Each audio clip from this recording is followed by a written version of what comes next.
Ini Aca.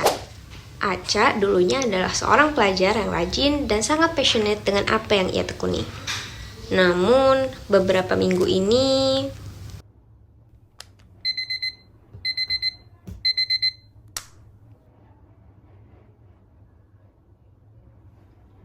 Yap, tampaknya ia sedang tidak baik-baik saja. Bangun tidur langsung Zoom, Zoom, Zoom, dan Zoom lagi. Sudah beberapa minggu ini, ia merasa enggan untuk melakukan tugas-tugasnya. Rasanya hanya ingin tidur, tidur, dan tidur. Hingga akhirnya, ia memutuskan untuk curhat ke teman-temannya. Hai guys. Hai Ca, kamu kenapa? Kok lo segitu sih? Kayak nggak ada semangat-semangatnya loh. Belum sarapan, Ca? Enggak sih, cuman belakangan ini aku lagi ngerasa kayak gini terus. Kayak gimana emangnya, Ca?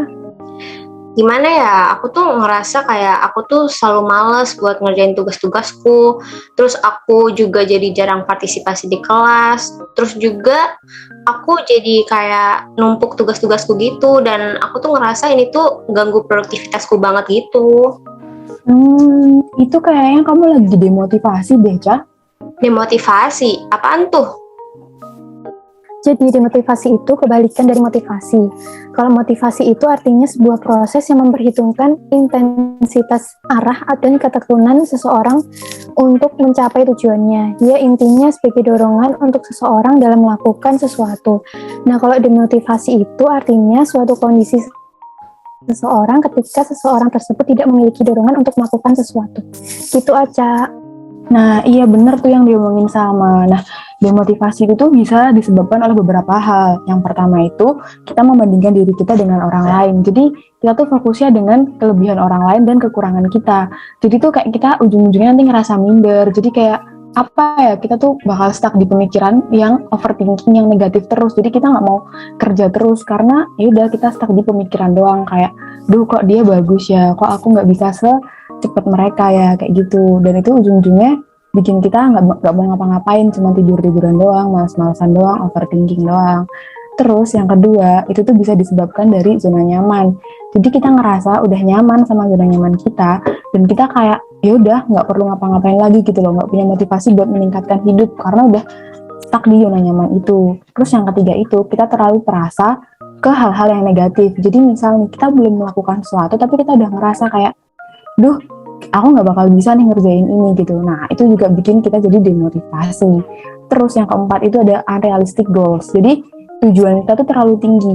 Kita tuh nggak bisa, udah jelas-jelas kita tuh nggak bisa ngapain itu, tapi itu kita udah nargetin hal itu gitu loh. Jadi kita kayak ujung-ujungnya cuma overthinking, stres, mikirin gimana caranya, rebahan doang. Dan kita bingung juga mau gimana caranya. Jadi kita nggak ada motivasi buat ngejar tujuan itu. Terus abis itu yang kelima itu ada melupakan tujuan. Ini penting banget sih, karena sering banget kita kayak di awal-awal semangat, terus kayak mau join organisasi semangat, tapi di tengah-tengah kita demotivasi. Nah, itu tuh bisa disebabkan karena kita lupa tujuan kita join itu. Kayak contohnya kita join ke FEB nih, masuk ke FEB, kita pengen lulus, kita pengen bisa dapat nilai bagus. Kalau kita lupa dengan tujuan itu, kita bakalan demotivasi dan ujung-ujungnya cuma ya udah kita main doang, nggak usah mikirin kuliah kayak gitu. Terus habis itu yang keenam itu waktu antara bekerja sama istirahat itu nggak seimbang.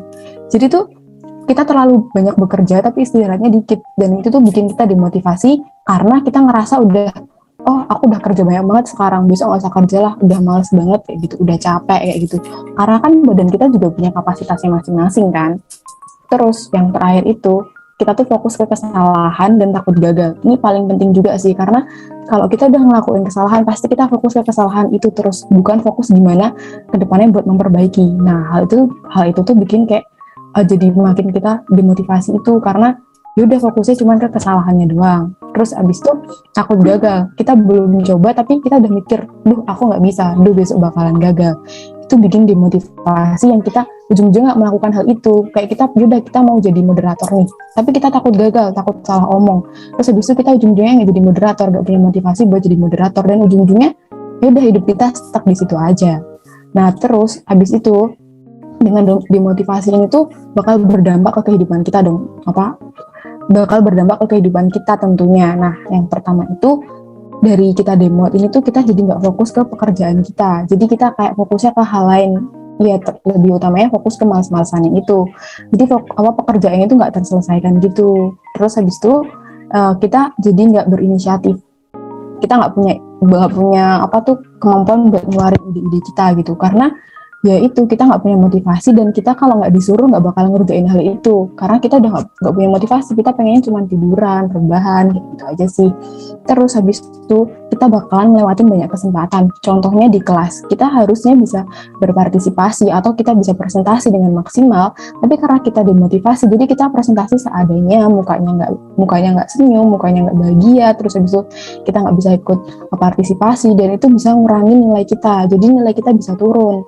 Terus abis itu yang keempat kita tuh bisa jadi sulit buat kerjasama gitu karena kita nggak punya motivasi buat apa-apa, pengennya cuma tiduran doang, malas-malasan doang, kita jadi nggak bisa buat bekerja sama tim, bahkan buat komunikasi juga susah. Nah ini poin pentingnya, ini komunikasi. Kalau kita udah nggak komunikasi, udah nggak punya motivasi apa-apa, terutama dalam hal motivasi, nanti kita ujung-ujungnya cuma ya udah diem aja dan ujung-ujungnya pekerjaan kita yang banyak banget itu bakalan numpuk terus dan kita bakalan kayak demot terus karena udah kerjanya tuh numpuk nggak ada yang diselesaiin kayak gitu, Ca. Wah, ternyata kalau dipikir-pikir jangka panjang ini dampaknya bakal negatif banget ya untuk kehidupan aku. Iya bener banget. Bener banget, itu bahaya banget, Ca. Tapi tenang aja, demot itu bisa diatasi kok dengan cara yang pertama kita harus paham tentang penyebab demotivasi dulu, misalnya konflik pribadi atau rasa lelah, rasa takut untuk bergerak menuju masa depan dalam diri kamu itu. Nah, terus kita juga harus menentukan tujuan yang jelas, kemudian juga dapat berinteraksi dengan orang, mencoba untuk menghindari hal yang negatif, baik dalam lingkungan perkuliahan atau lingkungan pekerjaan. Nah, yang terakhir pastinya kamu juga harus istirahat itu, Ca, yang baik untuk kesehatan kamu karena sangat berpengaruh dalam melakukan aktivitas gitu. Wah, lengkap banget teman-teman. Makasih loh, nggak salah aku curhat ke kalian. Makasih banyak ya ilmunya teman-teman. Aku mau nerapin deh biar aku nggak demotivasi lagi. Iya, sama-sama Aca. Semangat ya Aca. Good luck, Aca. Kamu pasti bisa deh. Semangat. Yuk, bisa. Teman-teman. Iya.